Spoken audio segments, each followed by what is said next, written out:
बघा, हे सगळ्यात मोठं स्फटिक लिंग आहे. लिंग वेगवेगळ्या प्रकारचे असतात. पितळेचं असतं, वेगवेगळ्या धातूंची असतात. नंतर चांदीचं असतं, सोन्याचं शिवलिंग असतं. स्फटिकाचं शिवलिंग हे सर्वोत्तम शिवलिंग मानलं जातं. आणि ते शिवलिंग जे आहे, हे शिवलिंग आपण आपल्या योग क्रियेसाठी, योग साधनेसाठी आणि प्रत्येक साधकाच्या योगिक उद्धारासाठी हे ह्या लिंगाची स्थापना केली आहे. परत ह्या लिंगाची स्थापना ही काही साधारण प्रकारे केली नाहीये. हे प्रत्येक इतके आपले साधक आहेत आणि ह्या योगशक्तीनी आणि योगतंत्रानी त्याची प्राणप्रतिष्ठा केली गेलेली आहे. आता हे तुम्ही लिंग बघतात, माझ्या माहिती अनुसार तरी मी तरी कुठे इतकं मोठं शिवलिंग अख्ख्या भारतात पाहिलं नाही. आणि तुम्ही बघा किती म्हणजे विराट स्वरूप आहे या शिवलिंगाचं. आता हा स्फटिक लिंग जो आहे, तो चक्क आपल्या गुरु आदेशाने आपण हिमालयातून तो इथे आणलाय, स्थापन केलाय.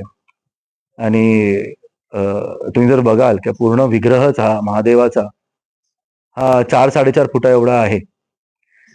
वरती याची पण 20-21 दिवस प्राणप्रतिष्ठा सुरू आहे. मंत्रोपचार चालू आहेत. इतके साधक जे आहेत, ते यांनी करोडो मंत्रांचं संकल्प घेतलेला आहे. आता रुद्रनाथ फाउंडेशनचा एकमेव जो उद्देश आहे, तो हा एकच आहे काय, योग साधनेत आणि शिवसाधनेत जास्तीत जास्त लोक जी आहेत ती वळावी. वरती आमची परंपरा जी आहे, ती म्हणजे दार्शनिक शैव मार्ग आपण बोलतो. का आम्ही कोणत्याही गोष्टीवर आंधळा विश्वास ठेवत नाही. कारण पूर्ण महादेवाची परंपरा जी आहे, कारण आम्ही महादेवालाच आदिगुरु मानतो. मग रुद्रनाथ बाबा, महाअवतार बाबाजी ज्यांनी क्रियायोग आपल्यापर्यंत पोहोचवला, सदाशिवनाथ, गोरक्षनाथ, त्यातून ही परंपरा पुढे आलेली आहे. तर इथे जर तुम्ही बघाल तर इकडे नवस, उपास, तपास, तुम्हाला ह्यापेक्षा प्रश्न विचारायचे कसे आणि प्रत्येक जीवनाच्या प्रत्येक पायरीवर आपण कसे प्रश्न विचारले पाहिजे, तो म्हणजे आमचा शिवमार्ग. त्याला आम्ही प्रतिभिज्ञा बोलतो. महर्षी अभिनव गुप्त जे काश्मीरी शैवमार्ग जो आपण त्रिकाशैव परंपरा बोलतो, जो एवढा पुरातन प्राचीन आहे, ती परंपरा जी आहे ती आपल्या कोकण भूमीला काय नवीन नाही आहे. कारण रामेश्वर, सातेरी, गांगो हे सगळे जे आहेत, ह्या परंपरेची उगम जी आहे ही शैव मार्गाची आणि शाक्त मार्गातली आहे. तर हा शिवलिंग जो आहे, तो 110 किलोचं स्फटिक तो आहे. तो आम्हाला हिमालयात जो आहे, तो गुरु आदेशाने आम्हाला तो मिळाला आणि तो पावन झाला आम्हाला. आणि नंतर तो जयपूरला त्याला घडवला गेला. त्यानंतर तो आपल्या मालवणात इथून आम्ही तो स्थापन केलाय आपल्या रुद्रनाथ फाउंडेशन सेंटरवर. इकडे आपली तुम्ही बघाल तर अखंड धुनी असते. अखंड धुनी आहे आणि महादेवाचा हा विग्रह आहे. ह्या लिंगाला आपण निर्वाण लिंग बोलतो. निर्वाण म्हणजे जी महामुक्ती आहे. तर ती आपल्या प्रापंचिक जीवनातून जो आपल्याला त्रास होतो, त्यातून मुक्ती. कोणतीही व्याधी आहे, त्यातून मुक्ती. आणि जी आपल्याला परममुक्ती आपण बोलतो, जो परमानंद प्राप्त करण्यासाठी, त्यासाठी हे महादेवाचं स्वरूप जे आहे ते पूजलं जातं. तुम्हाला कोणताही त्रास असेल, काहीही असेल, तुम्हाला आयुष्याचे कुठचेही प्रश्न असतील, फक्त तुम्ही इकडे आलात, ध्यान केलं आणि पिंडीकडे तुम्ही बघितलात तरी, तरी तुम्ही हा अनुभव स्वतः घ्या. आणि आपण एवढे भाग्यवान आहोत, सगळे आपण सिंधुदुर्गवासी आणि सगळे आपण जेवढे आपण सगळे मालवणी लोक काय, आपल्याला हे महादेवाच्या दयेमुळे आणि कृपेमुळे हे दर्शन बघायला आपल्याला आपल्या भूमीवर मिळते. तर प्रत्येक कोकणातल्या प्रत्येक घरातल्या माणसाने ह्या दिव्य अनुभवाचा थोडा तरी आस्वाद इकडे घ्यावा, हे दर्शन घ्यावं. आणि 12 तारखेला महाप्रसाद आहे आणि महासोहळा आहे. तर महादेवाचा हे जे आगमन जे आहे आपल्या कोकण भूमीवर झालेलं, त्या रंगात आपण सगळे रंगूया म्हणून सगळ्यांनी निश्चितच रुद्रनाथ फाउंडेशन, मालवण, सावरवाड येथे नक्की यावे आणि पूर्ण शिवमय करूया वातावरण आणि सगळ्यांनी मिळून आपण हर हर महादेव बोलू. गुरुजी, खूप सुंदर आणि एक मनाला आध्यात्मिक चेतना आणि सकारात्मक ऊर्जा प्राप्त करून देणारी ही बाब आहे. आपले जे साधक जे आहेत, सर्वप्रथम म्हणजे मी कुठेही इथे जादूचे प्रयोग, कोणतेही उपाय हे मी सांगत नाही. कारण आपल्या परंपरेत तुम्हाला प्रश्न असला तर आम्ही एक योग पद्धती सांगतो.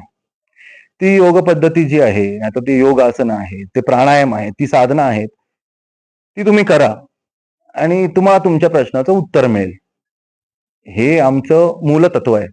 पण आम्ही इकडे कुठेही तुम्ही इकडे 5 नारळ ठेवा, इकडे 4 लिंब कापा, का तुम्ही हे करा, आमचा याच्यात विरोध आहे.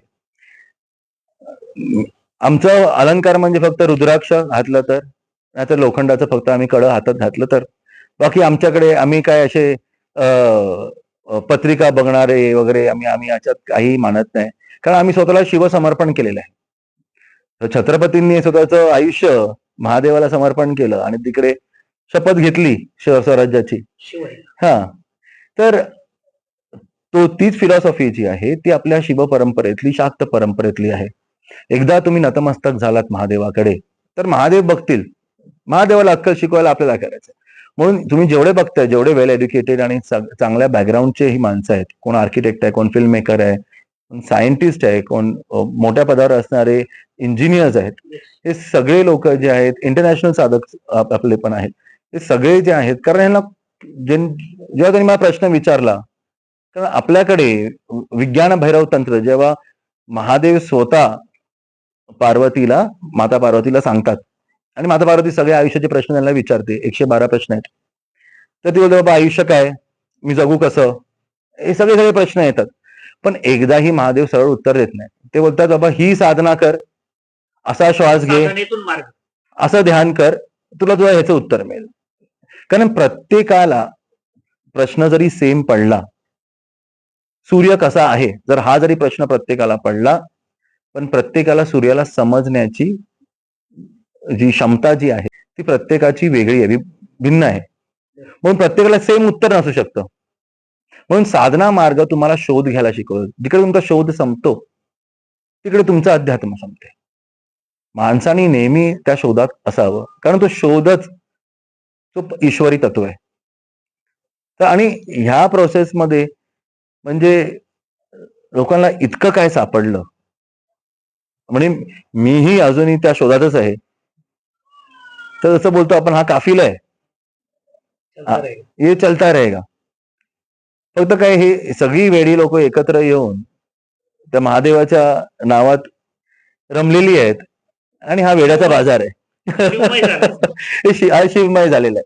तर ती काही अपेक्षा ठेवून येऊ नका, कारण लोक येतात, बोलतात काय, बाबा माझं लग्न, माझ्या मुलाचं लग्न होत नाही, मी काय करू. मी बोलू, मी केलंच नाही, मला अनुभव नाही त्याच्यावर, काय बोलू.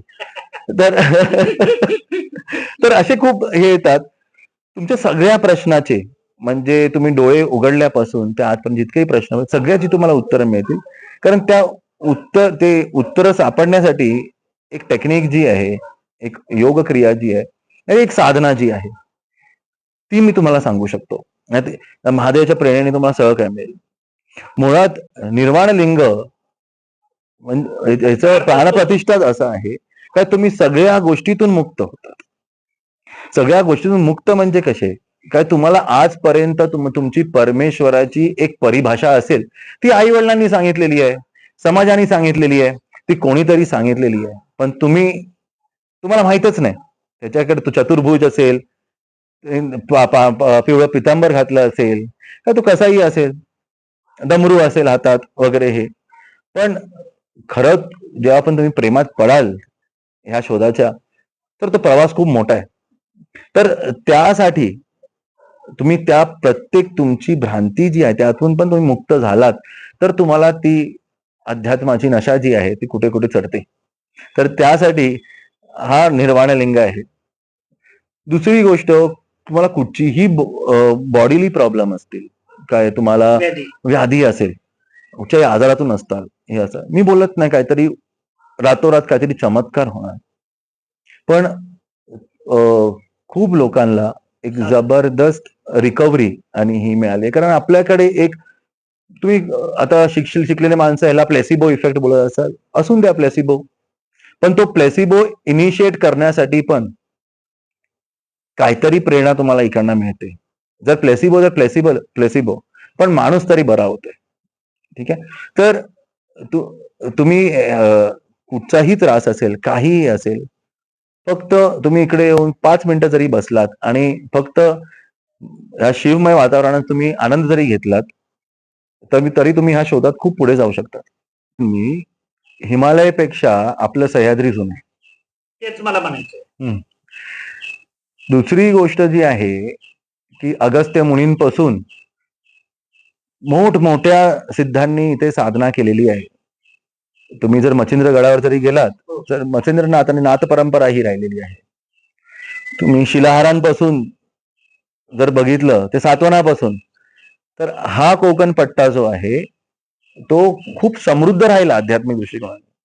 तुम्ही आजही बघाल तर सगळ्यात जास्त विचारवंत, कलाकार, क्रिकेटर्स, हे सगळे जे आहे, ही जननी जी आहे ही भगवतीची आहे. इकडे सरस्वती स्वतः आहे, म्हणजे ही जिवंत शारदापीठ आहे.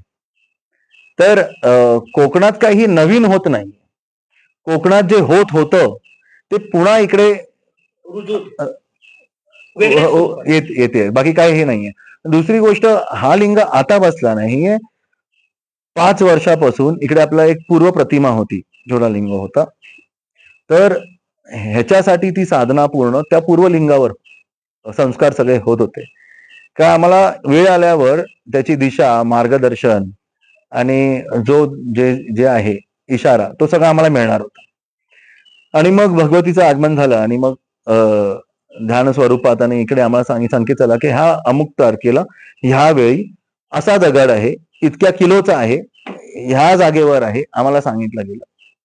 तसं आम्ही गेलो, तिकडे विचारलं, तिकडे मायनीबाई शोधलं, ह्या दिशेला आहे. कारण तिकडे आम्हाला सांगितलं, गुरुनी येऊन सांगितलं की तिकडे पण सिद्धांनी साधना केलेली आहे, त्या खाली तो लिंग आहे. कुठे हे स्पिती, हिमाचल स्पितीच्या अजून वरती तिकडे एक माईन आहे, तिकडनं तो काढला आणि तो काढला, तो 110 किलोचा होता.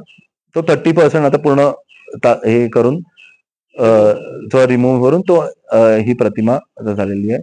पण तरी हा फक्त लिंग तो आम्हाला उचलायला 5 माणसांची गरज असते. एवढा तो होता जेव्हा आम्ही आणला तो, आणि मग तो विग्रह आम्ही तो जयपूरचा आला. हा पूर्ण प्रवास म्हणजे जणू काही ती वेळ, हा जो संयोग जो आहे तो आपल्या नशिबी कुठेतरी तो लाभला, असं बोलू शकत नाही. तो आपल्यासाठी थांबलेला, पण आपला जन्म कुठेतरी पावन झाला या दर्शनाने, असं बोलू शकतो. आणि तसं पूर्ण जे संस्कार पूर्ण सुरू आहेत. आणि आता काल प्राणप्रतिष्ठा झाली. ही प्राणप्रतिष्ठा जी आहे, जसा गुरु आदेश झाला तसं आपण नॉर्मल फक्त आपण वेदोक्त पंचोपचार करून अशी होते, तशी झालेली नाही. यात खूप योगक्रिया केलेली आहेत, ध्यान केलेलं आहे. चंद्र संस्कार पौर्णिमेला आले, अखंड रात्रभर आम्ही पौर्णिमेत, शाकंभरी पौर्णिमा होती, तिकडे आम्ही होते, मंत्र उपचार झाले. मग खूप काही अशा गोष्टी आहेत, गुप्त गोष्टी ज्या आहेत त्या विग्रहाच्या आतमध्ये घातल्या गेल्या. त्या प्रत्येक ज्योतिर्लिंगापासून त्या आल्या. मणिकर्णिकेपासून एक गोष्ट आली, उज्जैन पासून आली, म्हणजे काशीपासून आली, इकडे आली. आणि ह्या प्रत्येक महत्वाचे जे अंश जे आहेत, जे ज्योतिर्लिंगापासून आणि महालिंगांपासून ते येऊन ते सगळे केलं. म्हणजे तुम्हाला पूर्ण शैव 4 धाम किंवा शाक्त 4 धाम याची तुम्हाला जर पूर्ण अनुभव घ्यायचा असेल, तर पूर्ण तुम्हाला इकडे तोच इफेक्ट तुम्हाला इकडे मिळू शकतो, कारण सगळ्या गोष्टी इथे आहेत. नंतर तिकडे कलश ठेवले आहेत, गंगेच्या, यमुनेच्या एवं गोदावरी, सरस्वती, नर्मदे, सिंधू, कावेरी. तर ह्या सगळ्या ज्या आहेत, तर आपण जी पाकिस्तानला सिंधू आहे गेलेली, ती पण मॅनेज केली आणायला. म्हणजे ज्यांना सिंधूचं दर्शन होऊ शकत नाही, ते इकडे येऊन सिंधूचं दर्शन घेऊ शकतात. कैलाशाचं पण पाणी आहे. म्हणजे मालवणात फक्त तुम्हाला जे काय आपलं पूर्ण, आपण सगळे मालवणी आहोत, तर सगळ्यांनी येऊन त्याचा अनुभव इकडे घेतलाच पाहिजे. हा जो एक मला एक हिस्टॉरिकल हा एक इव्हेंट होतोय कम्प्लिटली. हा ऐतिहासिक इव्हेंट आहे. हा काय साधारण नाहीये. मुळात जे काय शिवभक्त जे आहेत, जे ज्यांना हर हर महादेव ऐकून अंगावर ज्यांच्या शहारा येतो, त्यांनी नक्की हा इकडे आपल्या कोकणातल्या छोट्या कैलासावर येऊन मजा घ्यावी. फक्त मी एवढं बोलतोय. बाकी मी काय बोलत नाही. म्हणजे मुक्ती, हे प्राप्त, ते प्राप्त. फक्त मी बोलतोय महादेवाच्या जल्लोषात फक्त सामील व्हा. अनुभूती या. आणि इकडे आपल्याकडे आता पुढच्या महिन्यात महाशिवरात्री येते. तर भस्मा अभिषेक जो आहे, जो एक महाकालला होतो, दुसरा हा मालवणात होतो. गेल्या वर्षी दुसरा मालवणात होतो आणि तेवढ्याच मोठ्या स्वरूपात होतो. आणि भस्म पण जे आहे आपलं काशी विश्वेश्वराकडनं आपलं येतं. काशीवरनं आपलं भस्म येतं, शुद्ध उद्ध सिद्ध वगैरे सगळं करून ते, आणि मग इकडे ते तसं भस्माभिषेक आपला होतो. तर ही जागा जी आहे, ज्या माणसाला प्रश्न पडला पहिली रात्र पाहून काय बाबा हे तारे काय, हा सगळा पसारा काय, मी कोण आहे, हा प्रश्न जर पडला असेल आणि त्याला झोप लागत नसेल, तर त्या प्रश्नाचं म्हणजे बोलतो निवारण करण्यासाठी हा निर्वाण लिंग आहे आणि ही जागा आहे. तर इकडे माणसाने आलं पाहिजे. म्हणजे ही जागा प्रश्न पडणाऱ्या माणसांना जास्त आहे. आणि मी बोलतच नाही आंधळा विश्वास ठेवा. म्हणणं एवढंच आहे की विश्वास असा आपला जो आहे, काय आपण बोलतो काय फक्त कोणीतरी सांगितलंय आणि तुम्ही काहीतरी गोष्ट करतायत, त्यापेक्षा स्वतः येऊन शोध घ्या आणि त्याचा आस्वाद घ्या आणि ह्या वटवृक्षाखाली बसा.